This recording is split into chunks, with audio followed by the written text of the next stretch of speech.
Again, thank you all so much for being here and for allowing us to share a little bit about our organization.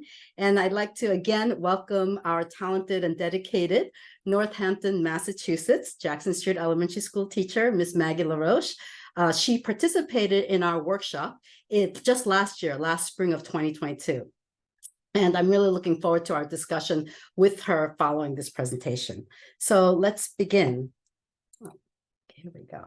So it's been said, we cannot solve our problems with the same thinking we used when we created them. And we all know that the past 200 plus years of fossil fuel usage and its carbon emissions have been the primary driver of climate change, posing our significant interconnected negative impacts on the environment, economy, society, as well as to our health, as what Hank just mentioned. And this past summer, I think we can all agree that the effects of climate have been remarkable. There's been increasing of wildfires, floods, droughts, unrelenting heat, continued warming oceans, dying reefs, and it all feels incredibly dangerous and scary. And as more scientists and experts are warning of cataclysm, more and more of us are wondering, how are we going to get out of this? The answers aren't obvious. Clearly, it's going to take incremental improvements on a monumental scale, but it's also likely going to involve many things that no one has yet foreseen. Like many problems in history, the solutions are likely to come from unexpected people with stunningly creative ideas. And if that's true, what can we do to help ensure those people emerge? And this is where we come in, introducing Passive House for Everyone. Our belief is that creative thinking is needed in order to solve the climate crisis. Our thesis is that it's never too early to start. And our mission is to empower young people of all ages with the knowledge and skills to be environmental and social agents of change to build a sustainable world. Our methodology is based on 4 principles. First, to impart foundational knowledge. Second, to inspire creativity and excitement. Then to introduce implementation skills. And finally, to instill hope and belief. If we're unable to understand the cause of a problem, it is impossible to solve it. The foundational knowledge we start with is based on architecture, and it probably makes sense to tell you just a little bit of our origin story. So we're all aware buildings are among the most significant contributors to carbon emissions, globally responsible for 40%. And in dense cities such as New York, Boston, et cetera, this percentage goes even closer to an astounding 70%. Thus, sustainably designed buildings are critical to our climate solution. And in our architectural practice, we've been passionate about the energy efficiency, low carbon emissions, comfort, and health advantages of passive house design. And in response to the pressing climate crisis, we were driven to extend these benefits to as many people as possible and as quickly as possible. We wanted people to benefit from this way of living while actively participating in the climate solution. So we first joined the efforts of our local and global communities to reach carbon neutrality by 2050 by supporting policies around energy efficiency, and particularly serving as industry expert advisor to the 2020 New York City Energy Conservation Code.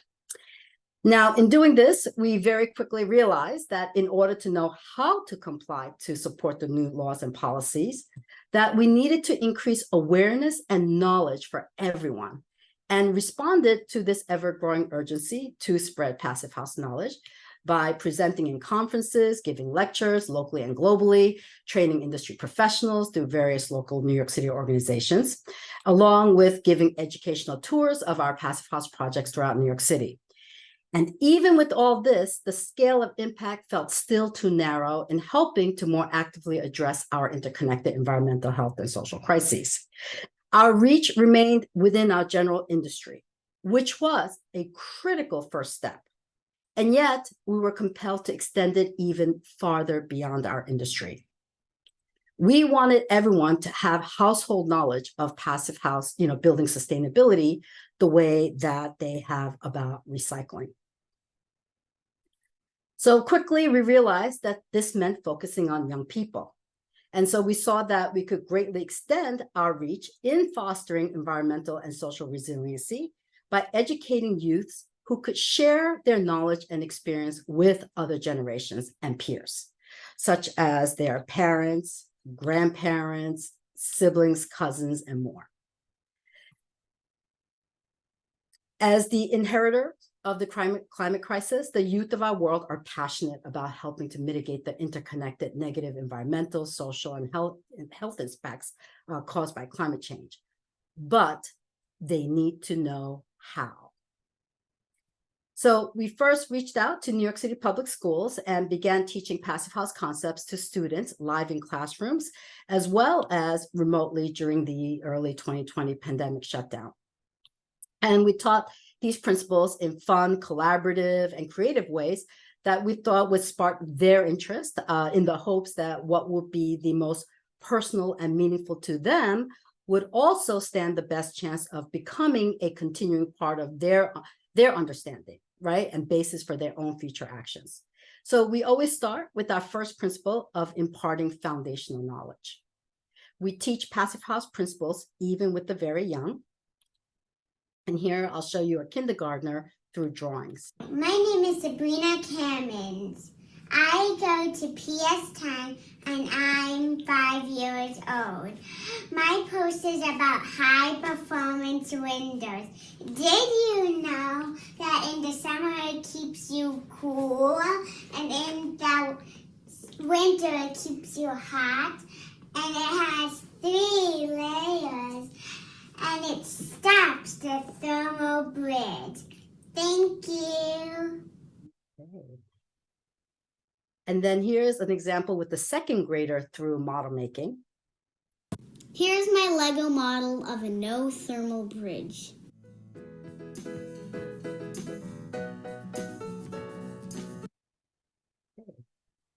And the fifth grader from Northampton, Massachusetts, Jackson Elementary School, one of Miss Maggie LaRoche's students.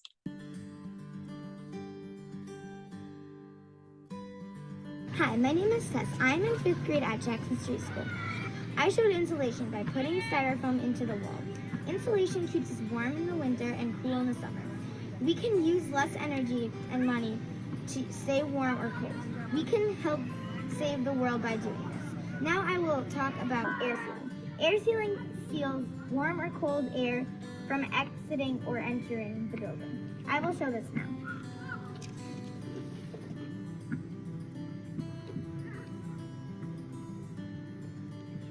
Now my home is all air sealed and will stay warm during the winter and cold during the summer.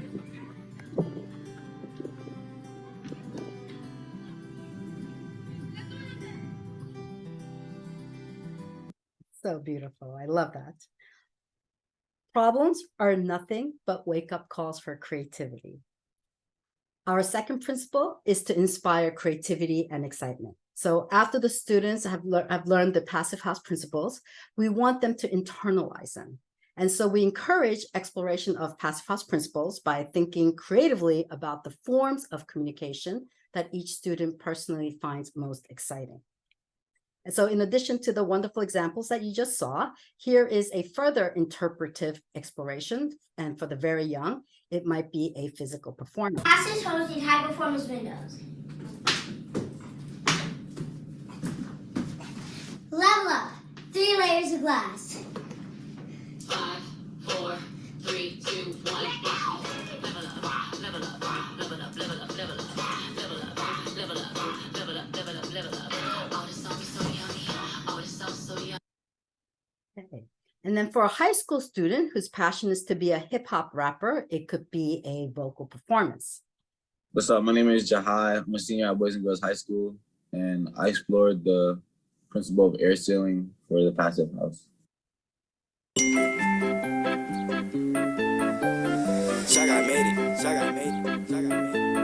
Pull up for air sealing. I think the house needs healing. We gotta seal up all the airways, cause it's getting chilly. We got the foam spray, seal the cracks up without an apology. Now I spend less money for the HVAC and I improve the quality of the air. Air sealing, we gotta spray up the ceiling. We gotta seal up all the airways, cause it's getting chilly. We got the foam spray, seal the cracks up without an apology. Now I spend less money on my HVAC and I improve the quality of the air. I improve my quality of the air. I improve my quality of the air. I improve my quality of the air. I improve my quality of the air. I improve my quality of the air. Okay, thank you, Jahai. And now an example of an entire class of students, they might collectively perform a physical interpretation, explorations, which we call body in motion, demonstrating the 5 passive house principles.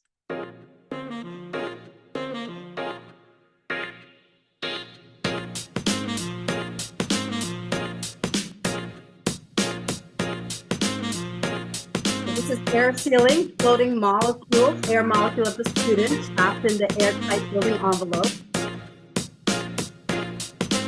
Insulation, showcasing multiple layers for robust insulation requirements.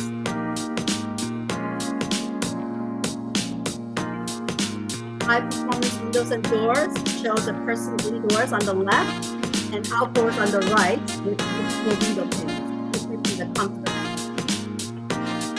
No thermal bridging, right? Expressing the continuity of the heat flow across the body bridge, interrupted by a thermal block.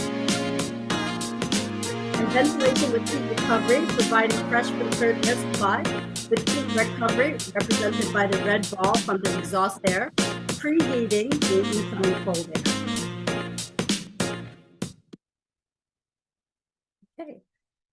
Problem-solving leaders have one thing in common: a faith that there's always a better way. If our goal is to truly inspire creative solutions to an enormous problem, we couldn't shy away from implementation. But the question was how to do this with students without giving them actual apprenticeships just yet in architecture projects. So we found a way with these 4th-year architecture students at Pratt Institute who explored Passive House in the spring of 2023. Now, this solution would empower them with knowledge and skills, as well as help them become environmental and social change agents. And even better, we felt that they could learn while also contributing actively to their local and greater communities, including directly contributing to meeting New York City's goal to reduce 80% of carbon emissions by the year 2050, as well as contribute to many of the United Nations International Sustainability Development Goals. We challenged them with the internationally established Passive House design activity known as the Icebox Challenge, which scientifically demonstrates the benefits of energy efficient buildings. And I think most, if not all of us, know of this challenge, right? We have 2 structures that are constructed, one to the local building code requirements, while the other to the international Passive House standard. Now, previous examples from around the world, from our professional architectural industries, look something like this in Washington, D.C., USA, such as this in Vancouver, Canada, like this one in Sydney, Australia, and many more beautiful structures around the world. The structures are then placed in a public space filled with a block of ice in each structure. And after a week to 2 months, depending on climate and season, the results are revealed by the amount of ice remaining in each of the 2 structures. And such as this one on the right, the Passive House structure is virtually unchanged, whereas the conventional building standard one is over half melted. And what we all love about the Icebox Challenge is that it really helps make the invisible visible through observation. So making otherwise intangible, elusive, abstract concepts to many into a really fun, engaging scientific design exercise that strengthens public awareness around sustainability. So the Pratt Icebox Challenge is the first ever US student-led design build Icebox Challenge. And I have to admit, it was a bit daunting. With only one semester, we taught passive house knowledge, design, figuring out how to build it, building it, and publicly displaying for further knowledge sharing. After grounding them on the passive house principles, first through the conceptual explorations, where they produced the body and motion routine that I just previously showed you, they also explored as well through mixed media collage, as well as spoken poetry. And then they dove into designing the first ever US student design build icebox structures for public scientific demonstrations around the benefits of energy efficient building structures. So in pairs of two, they explore the passive house concepts through the icebox design, along with site context considerations for solar orientation, combined with exploration around public space making and educational exhibition. Following, they further explored their designs through model making and modular construction for ease of building assembly. Since this is a student-led design build, they will also be transporting and assembling on site themselves. Further iterations through model studies for constructability, with explorations through rendering on site. So here's one study at a public space in downtown Manhattan near the Brooklyn Bridge. Another student pair design studies with more modular ideas for construction, and many iterations of the form in various scales. So lots of hands-on building, which leading to build the icebox structures in full scale of about 8 foot by 8 foot by 8 foot framework. So with the group synthesis of all the student designs put together that you can see here in one final version, they will together then figure out how to construct this structure. So throughout the semester, while designing their structures, industry professionals and trades exposed our students to various materials and methods for high performance building construction through active hands-on applications. And then here is a quick video of their half full-scale mock-up to test out their detailing and modular assembly design in preparation for their full-scale construction.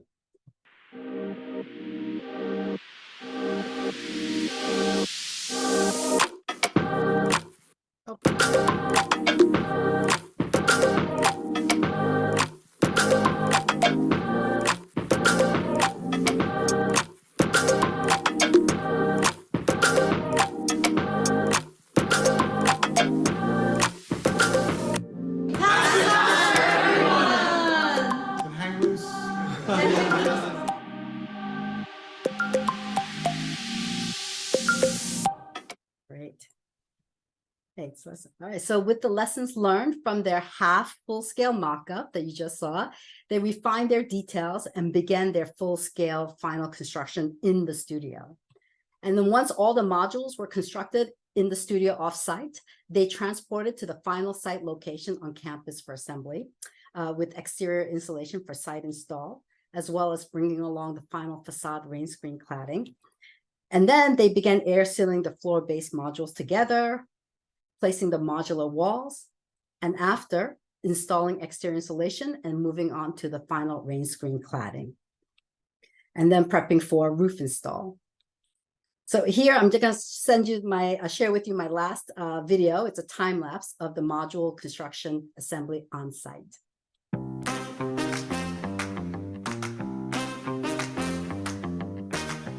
So the left is going to be the New York City Local Energy Code, and on the right is going to be the passive house structure. You can see they're putting in the weather-resistant barrier, tie back to the energy code, stove for the passive house. And it was raining as well, so they had prepared for that. This is the color. Now all the insulation and then cladding are going on.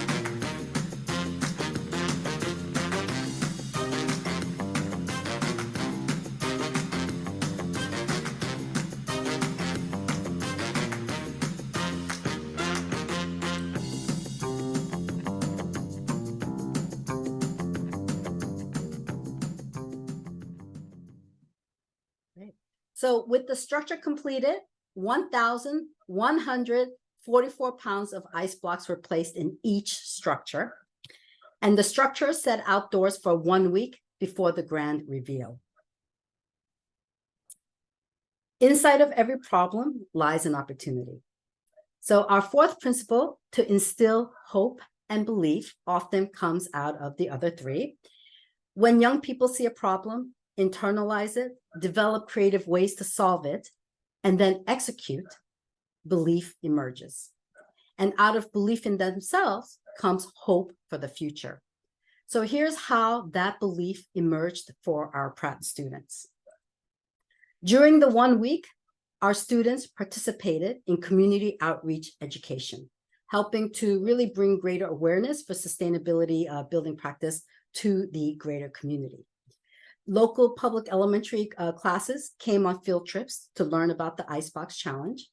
Our architecture students taught their younger counterparts about Passive House. And the elementary school students had so much fun learning about building sustainability. Hopefully, they'll all go home and talk about this with their parents, peers, and therefore spread this message into other communities. Our fourth year students also taught to fellow architecture students about Passive House as well. A week after, we shared with the greater community with over 150 participants from all sectors at the grand reveal. So they were to witness the result of the ice melting and the efficacy of the icebox structures. During the event, prior to revealing the final result, folks gathered to peek in and check out the state of the ice blocks in each of the structures. Our students also designed the icebox structure for maximum public engagement by having areas on the structures for folks to write comments, as well as provide information about Passive House and its benefits, its construction, as well as the purpose of the Icebox Challenge. And Passive House industry leaders, local, national, and international, came to support this historic event, from national Passive House organizations to local New York City Mayor's Office of Climate and Environmental Justice representatives, further supporting our youth with a sense of agency for climate action. So witnessing the incredible tangible efficacy of the ice block preservation from the Passive House structures and highlighting its beneficial role as a crucial part of the climate solution. And here are students enjoying the result of their incredible hard work.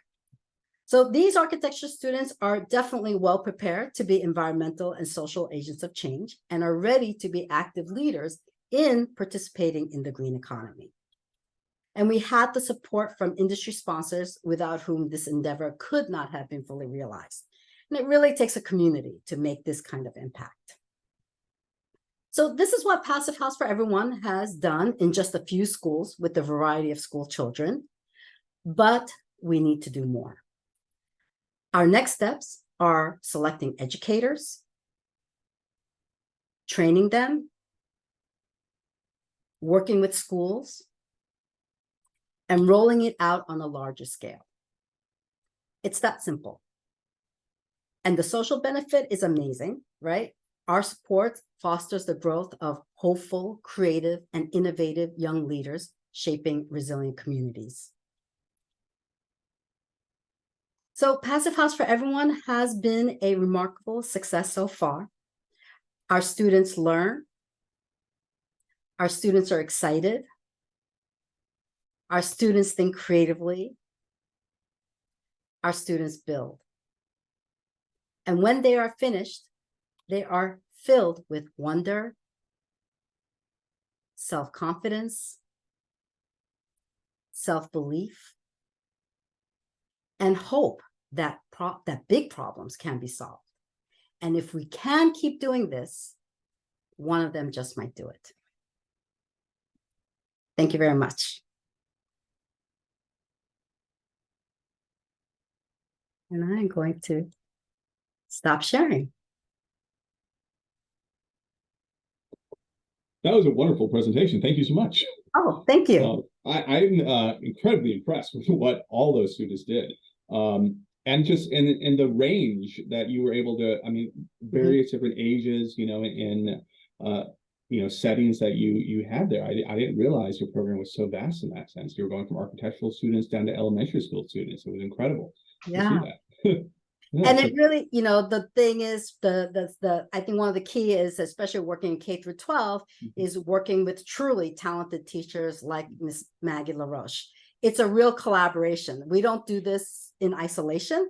It's a real collaboration between the teachers and ourselves. So that, I mean, the students, if you look online under Jackson Street Elementary School, you can see many more of, we only showed you one, but there's so many great student works from her class. Yeah, Maggie is here tonight. Would you mind telling us a little bit about what type of program she ran in her school and what she did with her students? Yes, so with Maggie, again, we taught during COVID. You know, kids were masked and all this other stuff. So we gave a remote workshop to Maggie LaRoche's students. And usually we keep it within the class time, you know, which is roughly about 50 minutes. And then from there, Maggie, you can continue and share what you did with your students, if you like. Yeah, so this was a really special class of students. This was my first year having my own class of kids. And one of the first things they asked me to do during the year is they asked for help in planning a climate walkout to spread awareness within the school about climate change and thinking of ways that we as a school could lessen our impact on the planet.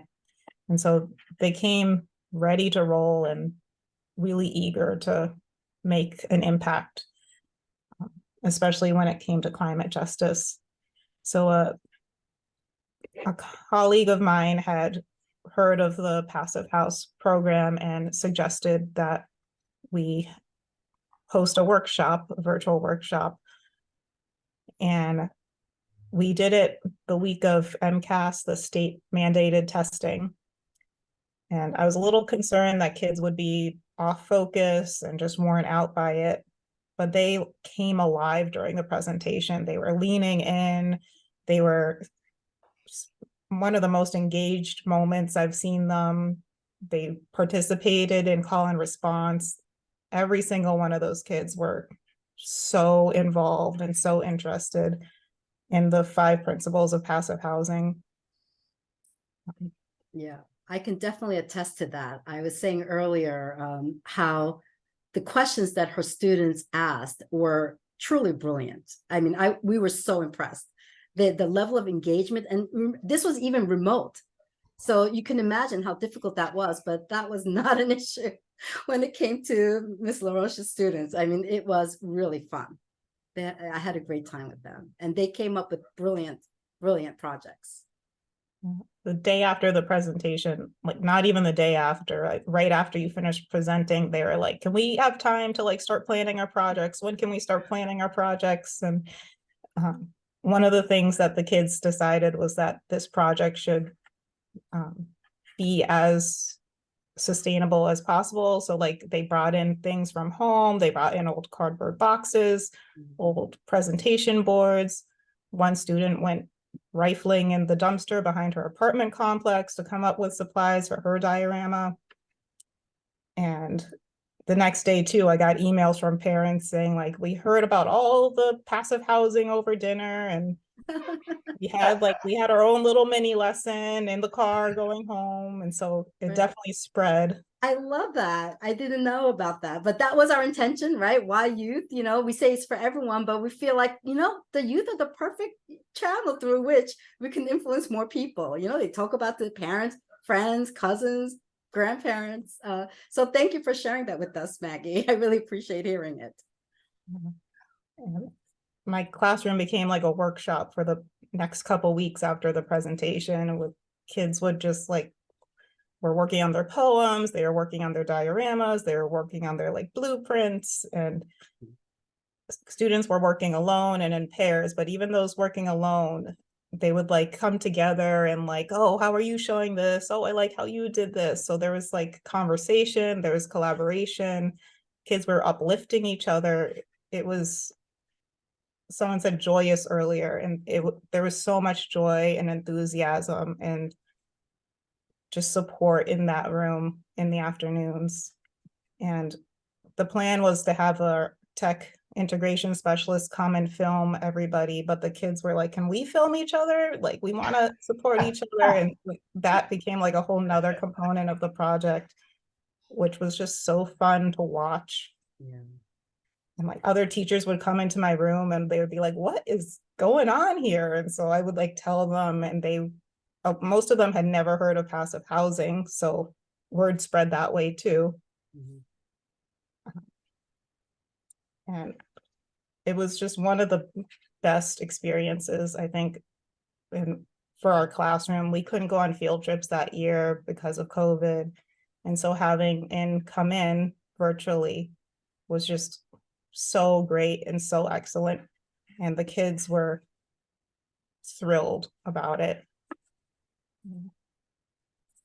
They also loved seeing the actual passive houses on the website. They like would beg for us to like go through the tours of the buildings, and that was really special for them too. So I'm really appreciative of you coming in virtually to teach us. Yeah.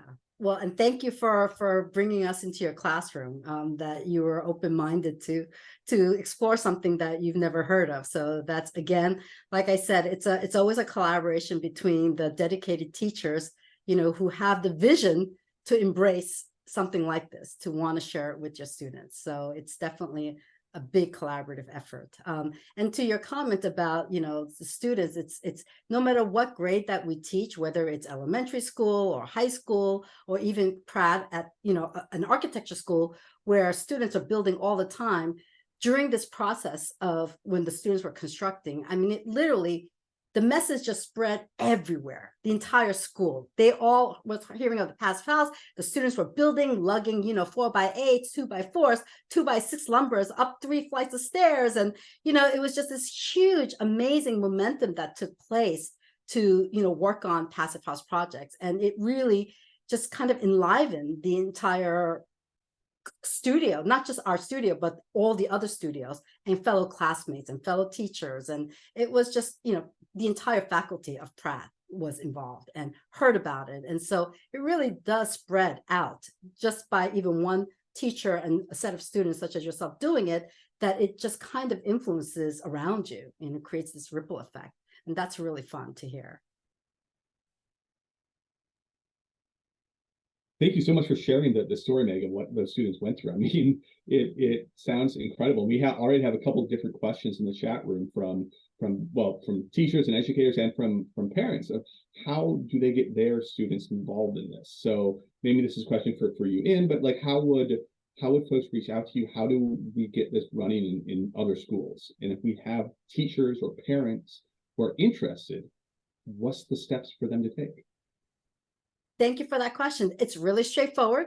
Just reach out to Passive House for Everyone. You can even email it to info, and Jinhee could put in the chat room. Just email us, and then we basically, then we can have a discussion about, you know, what grade level is it? What's the format? Our whole goal is truly to support teachers. So we know for a fact, I'm a teacher myself at different levels. We know how much work that teachers have to do. And they have so little time. And especially with state exams, preparing for that, there's even less luxury to do so many things. So our goal always is to be as flexible as we can be to meet whatever the teacher scenario is or the school scenario is for learning and exploring these ideas. So we make it really as easy as we can, and are there as support whenever that's needed.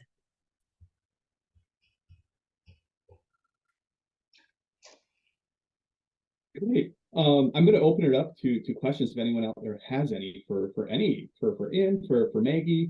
Is there anything that folks would like to ask or discuss right now? Hank, go ahead. Yeah, I'm interested, Maggie. How did you learn about this program? How did you get your administrators to approve it if that's required? How were you able to make this happen? Because we have to understand what kind of latitude individual teachers have to embrace this, so we can start to make it happen on a wider scale. How did you do it?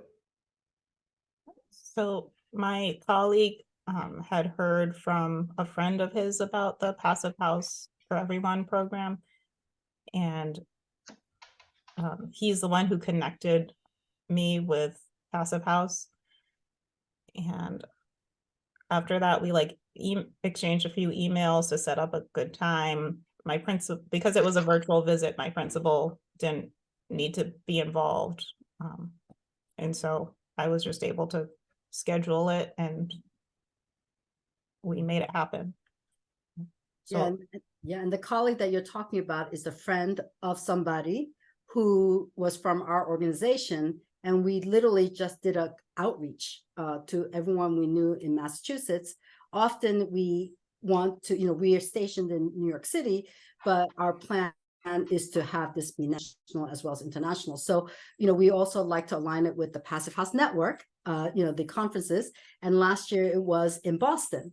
And so we wanted to really reach out to a school in Massachusetts to be able to cater to the audience over there. And this is how, through just cold calling schools, we were able to somehow connect through a friend of a friend, through Miss Maggie LaRoche. But I mean, it really is just almost as simple as that, and what we found in all the teachings that we've done is that it really didn't require a lot of, at least particularly if it's remote, but it didn't require a lot of big infrastructure to get permission. It really was kind of like exactly what Maggie LaRoche is saying, that it took a teacher to say, I'm interested, I'm going to bring it into my classroom. And that's pretty much kind of where it starts. That's amazing. Yeah. And then of course our goal is that we've tested this so many times and it's worked so well every single time that the goal now is for us to create this widespread acceptance through many different schools and have it, but again, to make sure that it doesn't take away from all the teaching time that the teachers need to deal with state exams and whatnot, but that is something that really helps support, if you have to teach about sustainability, that this is something that could be there, but that it doesn't add more to what their load. If anything, it will be less because we can also be collaborating to help the teachers, so they don't have to learn this topic all the time if they don't want to, but the students could still learn and the teachers along the way as well. Can I ask how many people who are on the call might be either educators or interested in helping to move this into our education system? All right. Great. Well, please reach out to us at info@passivehouseforeveryone.org, and it would be great to have conversations with you.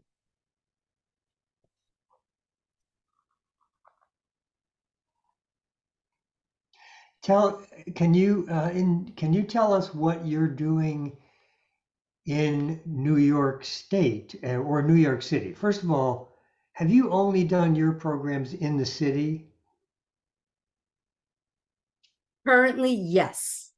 Okay. Yeah, And currently, you're dealing with the New York City school administration, whatever that is. Right. So we are sustainability partners with the New York City Department of Education, it used to be called Office of Sustainability, but now I think it's Office of Energy and Environment, something like that. They just recently changed it. So we have access to the entire K through 12 New York City public education of the 5 boroughs in terms of having them as a platform for disseminating our workshops. In fact, we are scheduled to attend all K through 12, elementary, middle, and high school in the next few weeks. And we have right now lined up over 60 schools who are interested in our workshops. So we're actually actively fundraising because our hope is that we can provide these workshops, especially to Title I public schools for free, and that it can be funded by an outside funding source. So if any of you can help with that, please come join, help us with that as well. But our goal is that we can give this to anyone and everyone.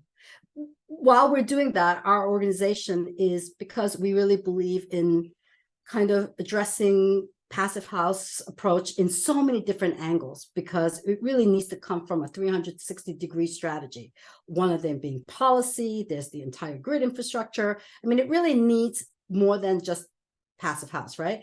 So our whole goal is especially to inspire youth. And as Hank, you so rightly said, how do we celebrate, right, the power that youth have to be able to be productive, right?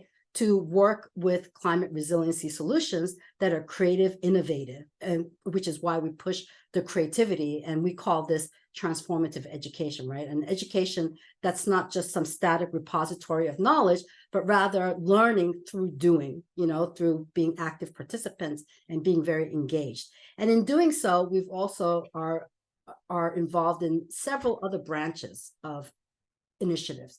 One is, and of course, in the very near future, we will get Massachusetts involved, because it's going to be a local, national, and international affair. But we're actually working on a UN, Youth United for Climate Action, and it's going to be a cultural event. So one of the students, Jahai, who did the rap song, we're actually working with him right now on coming up with a song for movement that everyone in the world is going to participate, as well as nationally. And Maggie LaRoche, I'm sure your students, we're going to be reaching out to you to make sure they all participate as well. So that's a kind of a cultural, trying to really create a cultural shift around sustainability, because we believe that that's something that has to happen, which is why we also start very young. Another thing that we're involved with here, besides our K through 12 teaching and my teaching at Pratt, which I do currently as well, is we're also trying to figure out, and Hank, about this, the training centers, right, of different age groups, because that's critical. The hands-on approach, especially more than ever, I think is even more helpful, especially for Passive House. I mean, this is a building type of knowledge, and nothing more attainable and tangible than actually learning through building. So that's something that we're actually trying to develop here in New York City, in the city, as well as upstate, because there's definitely a lot of trade folks who need to upskill so that they can get better jobs. We have all these green economy jobs that are coming out, and the demand is there, but the supply is lacking. So that's something that we're also looking into as well. So we have the UN, the training centers, the K through 12 through New York City. And this is something that we are, and we're actively developing a formalized curriculum to share with, Massachusetts, public elementary schools. This way it can just be a lot simpler. So again, teachers who are interested in being trained, we can do that as well. Or if they just want us to come into their workshop and do it with them, we can also do that. Our goal is to make life as easy as possible for all teachers, so that we can just kind of get this curriculum rolling. Does anybody on the call understand what steps need to be taken to get this type of program approved at the state of Massachusetts level for school systems? This is where we need educators and educator advocates to really step up and help move this forward. We're a bunch of Passive House geeks. We don't know how to do this, but it's totally necessary. Hank, I don't know how to do it at the state level, but I know that the City of Boston Public Schools has a sustainability coordinator, so you may be able to get it into individual systems. So I'll leave that there. Thank you. And thanks for the presentation, everyone. Really great. Maggie, congrats for putting your class through that. There's also something called ACE mentoring, which is, it's an early sort of education. It's not part of the traditional curriculum of school inherently, but it's sort of a volunteer network of professionals that help a handful of kids. And so that could be a connection that could be made, through that. It's not the traditional school method, but it's very well attended by a lot of kids who have, this interest. So that could be a possibility. Both of those areas of branches of exploration seems like a good start. Larry, I see you have your hand up. Yeah, there are several bills before our legislature right now to deal with the issue of inserting sustainability and environmental education into our state curriculum. So we just had a couple hearings on it just a little while ago. So there is a legislative angle that could be pursued, and I think it's largely backed by the particularly our youth, which is a environmental group of young people, mostly high school age. So if people are interested in that, they can reach out to them. What was that? It's our OUR youth. That's Yeah. Yeah, they're part of Mass Power Forward, if you know what that is. It's a coalition of massive, about 200 groups, and they've been endorsed by Mass Power Forward, and it's part of their priority for the legislative session. Well, that's great to know. Great to know.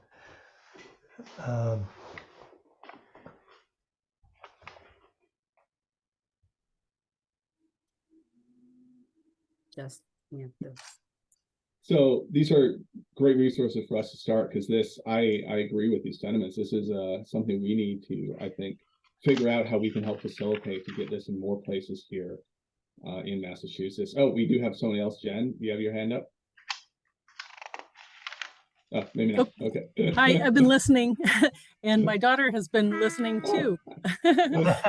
Very excited to be part of a program like this, and so she has an idea. Oh, Thinking if like kids wrote letters to the state government, it might show that kids have interest in this, and it might like help with the curriculum. that's a great idea. I love it. Thank you for that. We'll think about that letter. Yeah, absolutely. That's perfect. Yeah, we talked about the teachers asking for this, or maybe the parents, but how about the kids actually asking for this? It's wonderful. Yeah, I wonder. We've put together like sample letters for folks to send in about many other different issues. I wonder if this is something that we could do something like that for. That's a great idea. Thanks so much for sharing it. Maggie, I want to go back to you, because you ran this session and it sounds like it went incredibly successfully. I'm curious, are there plans to do this again, to make this an ongoing program in Northampton? I'd love to do it again. Yeah, and I'd love to spread the word to other folks in Northampton schools too.